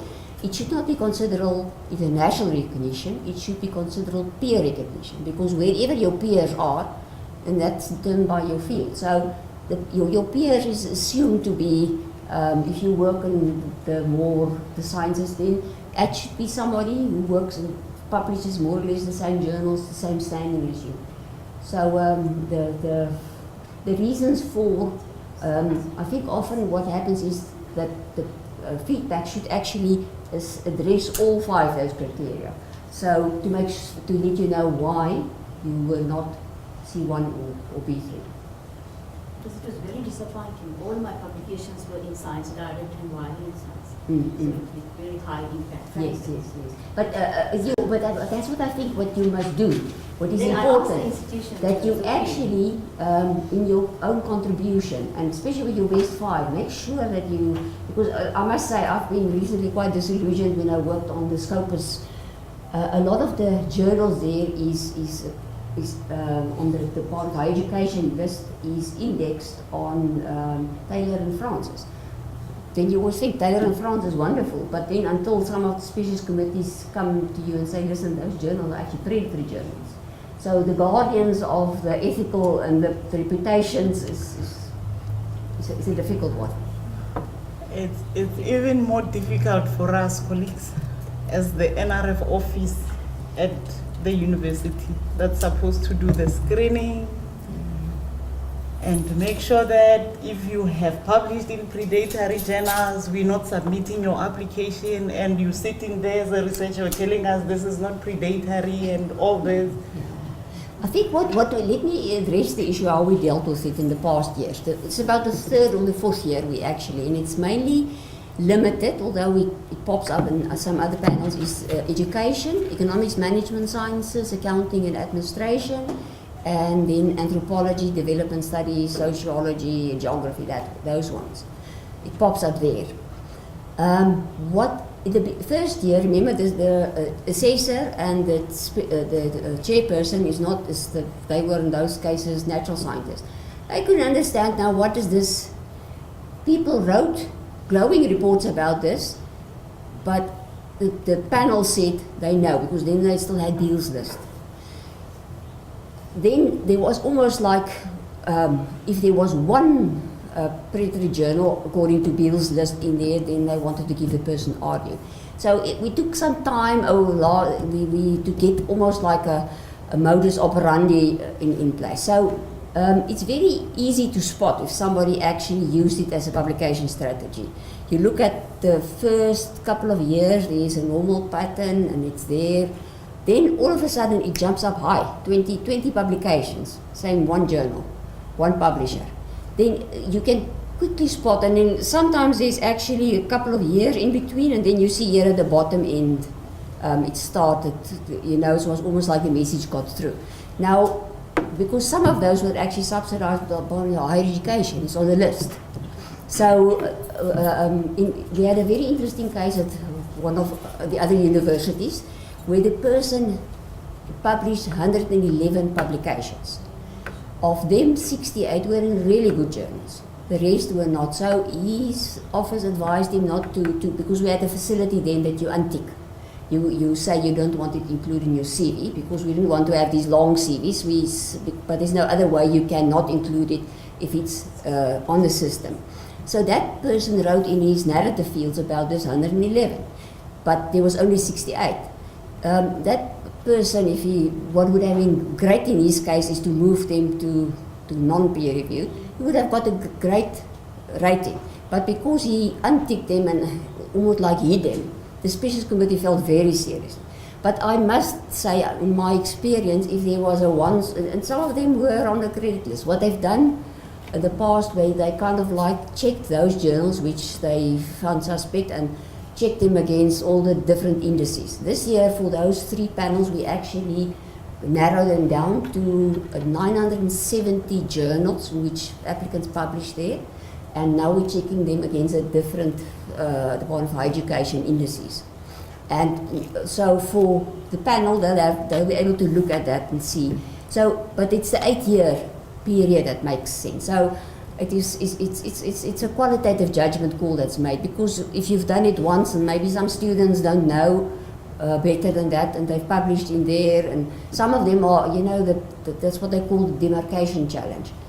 What actually do you use now? As when was it predatory? We have, for instance, I know some of them were on Scopus list, they now been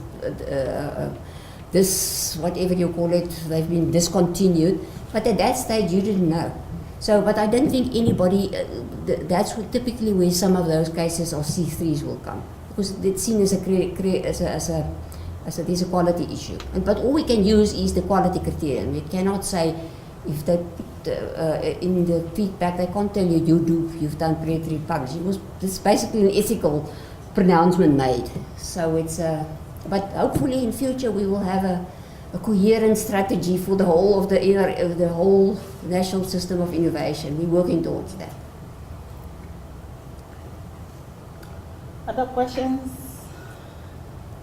Come. I just want to find out if my question is there money attached to these ratings? Yes, there was always what they called incentive funding. So it started in 2008. So what happened, if you was a C, you got 40,000 for the duration of your rating, and then if you was a B, you had 80,000, and then if you were an A, 100,000, and the Ys and Ps had matching funding. So because we grew at a percentage and our budget in the NRF stays stagnant, it actually, if you look inflation-wise, we actually deteriorated. So that means that I think the whole system has grown. The number of academics with doctorates had grown. So, and our budget remained the same. So they felt this was one way, so they changed it. So every time you apply, you get funding, but not, I think you get it once off and you can decide how you want to spread it.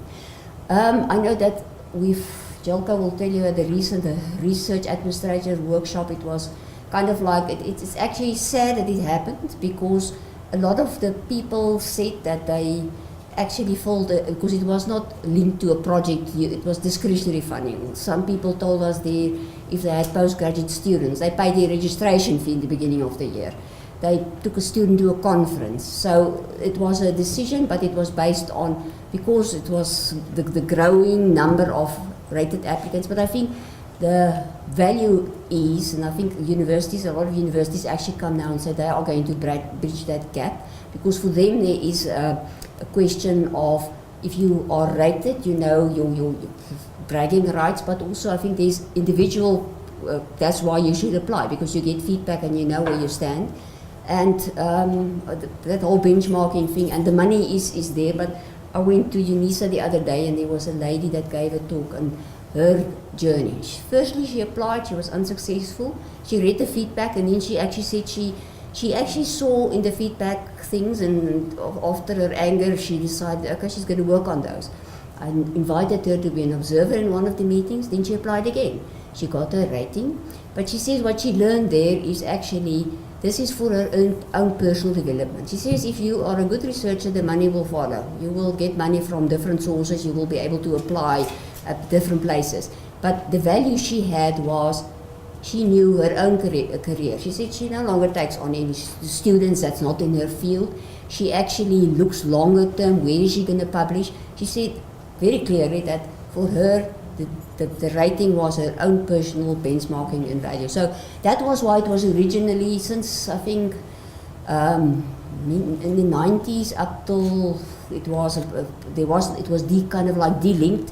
There was a long period where there was no incentive funding. Then after a review in 2007, then it was linked again, and now it's linked differently. But I think it's just, so there is money attached, but I don't think you should actually do it for that. Because it is unfortunately a sad fact that they changed the model. So, but my personal opinion, I'm not talking now on behalf of the NRF, I think the most important reason to do it is for your own personal career development. That's the main thing. We also give some few cents as an institution to encourage you to keep your rating. Yes, sir?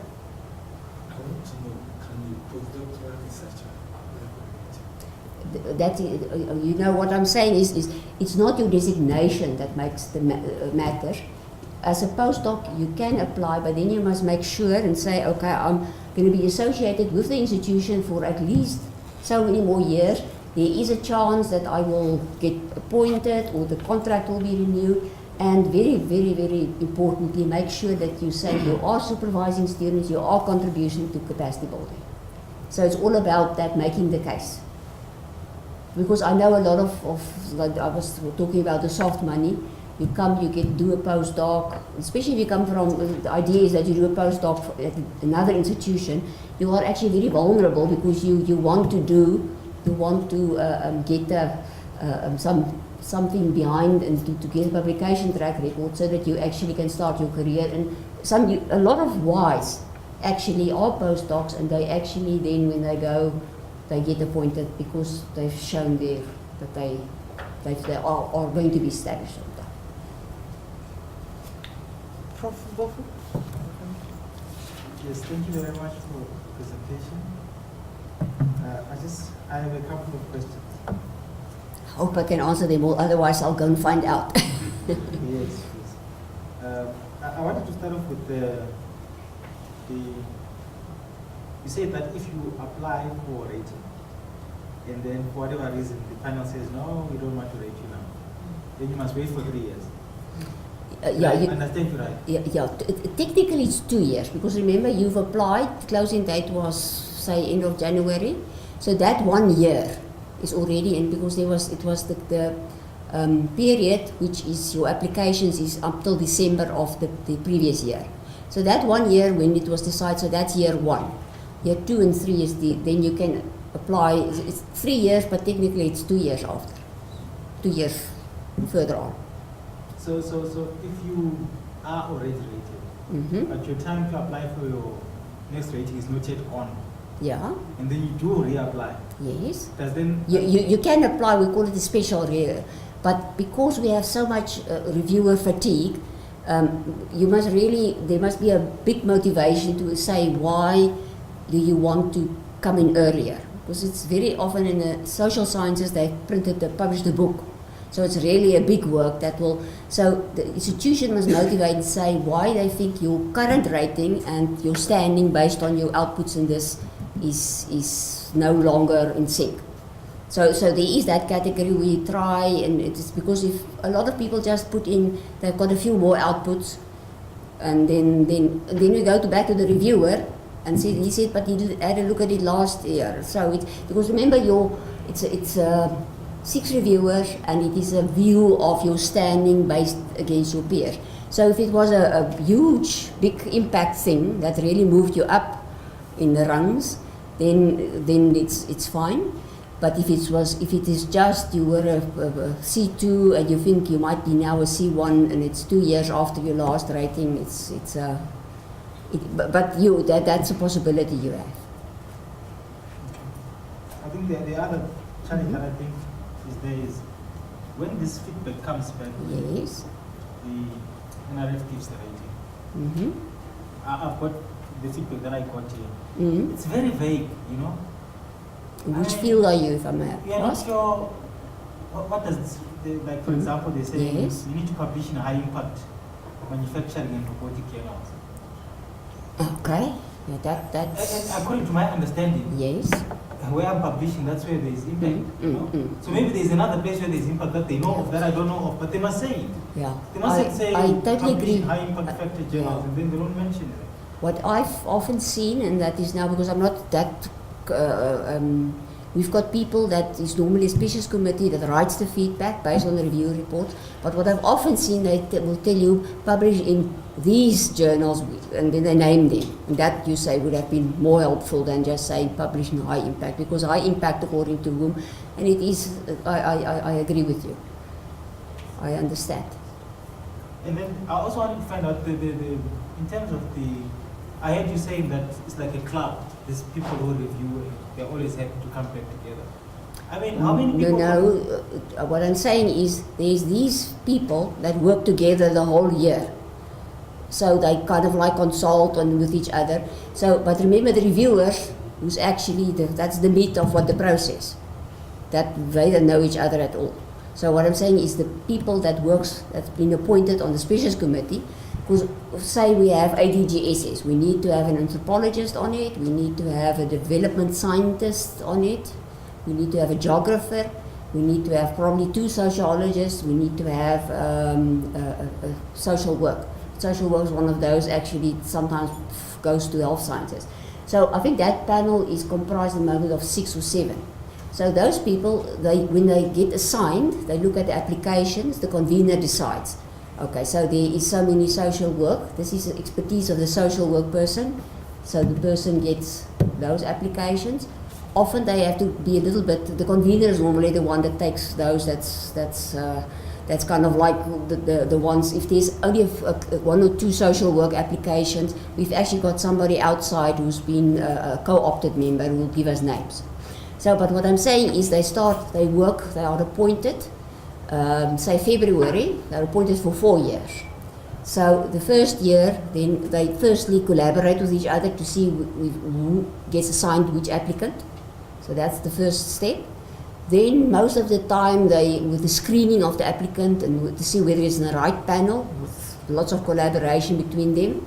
Then thirdly, with the preparations, we actually, the older ones often have questions, they ask that. So then when they come at the meeting, but then remember we've got the peer reviewer reports who came in independently. So none of them, there's no club, but what I think, and that's actually a good thing, because often they rotate off after say 1 or 2 years, after the 4th year. So we always want some new fresh blood on there, so that we don't have the same committee. So if the anthropology person is now time to rotate off after his first year, then we look for another anthropologist. Then that person actually, my experience is the first year, they say it's a lot of work, and it is a lot of work. Second year, they actually get into the hang of it. The third year, what I always feel, and I'm very grateful for, is people that actually serve on these committees. They give selfishly. They give lots of their time.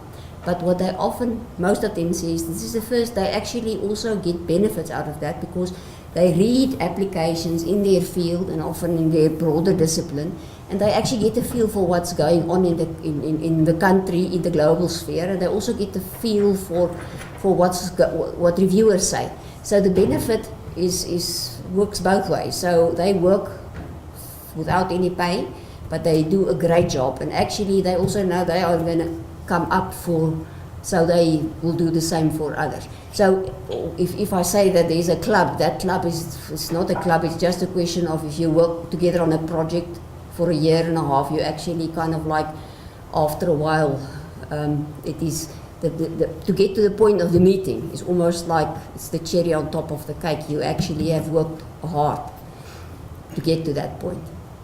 I don't know if I express the sentiment. Long, but it's okay. What I want to get to is, I mean, my understanding is that these people are academics as well. Yes. Right? Like you're saying that they Yes. also get to see their field. I just wanted to get a sense how many from TUT sit in this panel, because I think that is important, because when somebody goes and sits in a panel, you can come back to your community and give feedback. But if only specific people from specific universities sit there. The people are on the institutions or on the website. But I can also tell you, I've had 2 experiences of people from this institution who was appointed, and then in the end they said it was too much work. But we do try, and it is part of our to make sure that there's disciplinary gender, that is kind of like. But the first and foremost thing is you actually serve almost like a constituency. If you're in engineering, there will be one person. There's actually 2 people looking at the electronic in engineering, because that's a lot of people that's applying in that field. The computer engineering, so a person represents almost like a constituency. And we try, but what you're saying is we also get people as observers. So if you are interested to be an observer, I would actually very much, Rita can give me your name, and then I will invite you. There's 2 engineering panels, if I have it right, that you actually come have a look and see for yourself. That would be great. Good, it's on.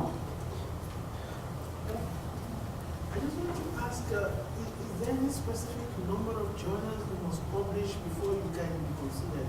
And he also, like Professor Tofu mentioned something I was thinking about the impact factor. Does it really matter the type of journal, where you post your paper, all these things? We were talking the other day, I think it was Valerie that spoke about she's one of the chairs. She said, people, there's lists and things. You must publish where you think your work will have impact. That should be your first driver.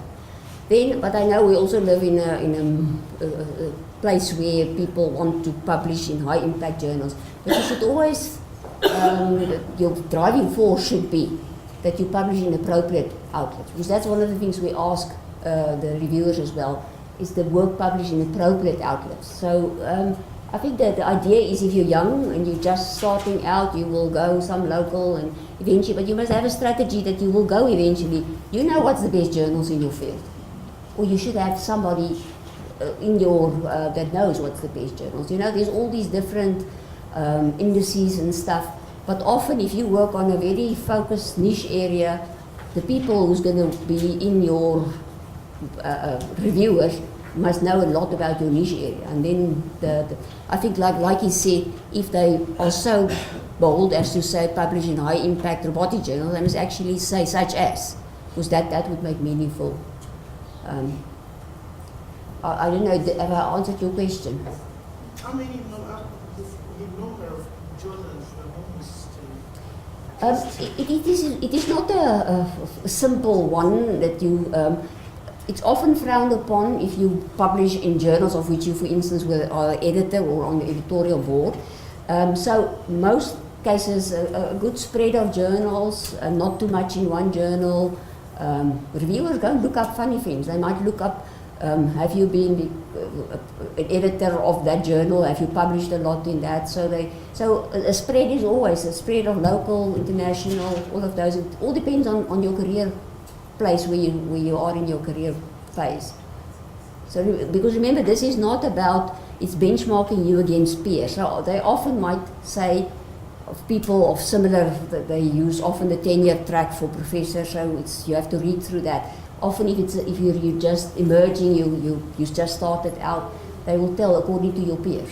So that is the important thing. So the numbers are, for a mathematician, it might be something totally different from a person in health sciences. But my advice is normally a bit of have a strategy where, because you need to actually keep your mill going. And I also know sometimes the work of publishing is you get turned down by some publishers, but you submit to others. So I know it's not a, but it's something that you must always try and I think learn from if you rejected by a higher impact and for future reference. But that's not my speciality. But I think a spread is always good.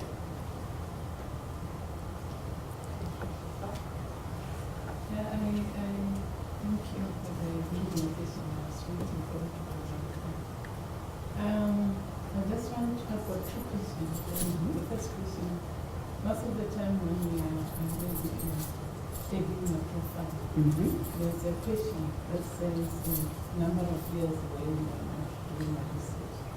I don't know where to start. That is not for the writing relevant. We find that you are coming from the industry. Yes. Then you yes. started your PhD Yes. and then joined the university. And then when they said number of years. Yeah, exactly. When do you start to count? Yeah, and we don't know exactly where to start. This sounds to me very much like what the L category was. You sound, but I think there the Tutuka track is supposed to accommodate you there, and there they will take into account where if you were away from academia for a while, or you were in a historically deprived institution where there was no research culture. So it's assumed if you worked for an industrial company, you were probably not publishing as much, but some of them actually retain some collaboration with a university. But I think with the rating system, we don't take that into account, so it's not that question doesn't pull through to us. But for Tutuka, it might actually be a relevant one. Yeah, because even for rating now, you are talking about 40 years and we are old. So you will need to go for the C category, but also remember in your area, it's probably you were in an applied field. But engineering people, remember that that's the law. There's people that's been, or not, I don't know where you are, but in some fields there are what we previously had was animal and vet science. They split into two panels because they see the language of the reviewers are just so different. If you're more in the basic animal sciences, then it's different from when you are in the applied agriculture, the vets, because their reviewers are different. So I think that's, and then if you're going to read their what they call key research areas and types of research outputs, you'll see there's a difference in emphasis. Yeah, because now you find yourself having this question mark of saying when is the exact time I want to apply. I just got my BA in 2016. Okay, so you probably now, by then I already had maybe one student in some publication. So, but you know, you find yourself in a... That's where I actually think where I wanted the Tutuka to be stronger. Because you seem to me wonderfully if you go there and then you, but actually plan a bit longer. So if you say you only did 2016, then I think it's probably you're too old for the emerging category, but you are actually on your way coming up. And that's what I mean by the fairness of the system. We hammer so much on age. Is that the most important thing? So I don't know if that helps you. Yeah, I have a suggestion for emerging because the NRF should consider the research experience, not the age. Yeah, that's right. What they call not chronological age, research age. That's one of the things. But how do you actually then you need to kind of like it's it's so nice to hang things on tangible stuff, but then it becomes a little bit more qualitative and actually. It was actually a very interesting suggestion of research competency almost, like especially the doctors. One of the doctors actually came up with it. He said he did his medical degree and then he had this terrible internship and whatever, but he was interested in research. So, but some of them actually see, all these trials and stuff as but then he used the word that your research competency, the kind of like you have different things. And that was something that Dr. Gerard van Groenewald, who's unfortunately passed on, but he was following up on that. So, but I think we will probably, the fairness of the system is very much dependent on this, especially females. And I think there's a sentence or a sentiment now with the NRF that students must go where the throughput must be, but I think the realities of our days are kind of like, I think to be an academic in today's higher education system, it takes a lot. And those of you who do research, I was like this woman that Unisa said, if research is not your passion, you must actually, then it's almost like you're not gonna, you must sleep and eat and drink it. And a lot of the ladies there said, but does that mean I don't actually have a family? I must make a choice. And that is, but I think academia is just that a lot of people might say, oh, you have a soft job. It's not. I think you've got a very hard job, but hopefully also a very satisfying job. And I think molding people must be a wonderful thing to do. Okay. Any other question? Yes, sir. Maybe it's not a question, it's just a request. Just to forward us the presentation. I've already done it to Ingrid, so she can just send it to you. Anything else, colleagues? Otherwise, we are the NRF activity. If you want anything out of this presentation, we tried to record today's presentation. We're going to try and put it on our website if you want to go back and refer to what was presented. Is there anybody else that, I can't give you too many spaces, but also interested to attend the meeting? Can you maybe liaise with Rita? Yeah. Colleagues, please, when the NRF ask for panel members to join the panels, raise your hand. We know it's a lot of time. I have been there myself. Unfortunately, I'm not an academic and I can't apply for it. She adds value in a different place. But it helps a lot. You come back, you can also help us to help, especially the emerging ones, by looking at their applications because of the experience and what you have learned out of the process itself. So whoever wants to become a panel member at the NRF, please send us your names, we'll forward them to the NRF. But I'm talking, there's now a round of meetings, and if you want to sit in as an observer in one of those, let Rita know. I think Observer is nice. I've got one, you sit there, so if you give me, I'll save 2 spaces, but you must just let her know because the meetings are starting now, and we actually allow one observer because the person is seeing and he's sitting and doing everything with them. He's not allowed to talk. Yeah. It's nice, but you learn a lot out of just being there. Anything else from my side? It's the TUT internal process. Maybe that I need to share with you, colleagues. Ingrid will be communicating with you. We expect you to send us your CVs so we can help, we can advise, we can tell you that you're possibly not yet ready. And then you can fight with us. You can tell us you are ready. And if you want to involve me, because what I often do is I've got these panel members and I ask them and send them the CV and ask their advice, and they often will give you good advice.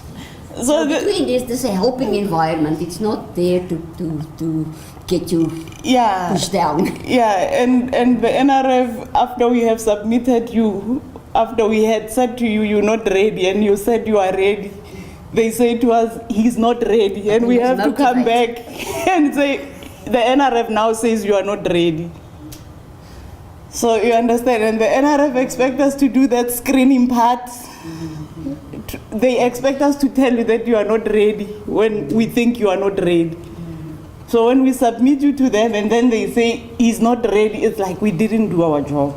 No, but So understand us. I think what's important is, because I think what we want to eliminate is nobody along the line should have that much power, or because we want to eliminate bias. So if they say, and you feel seriously, I'm happy, but you mustn't tell me if they think so.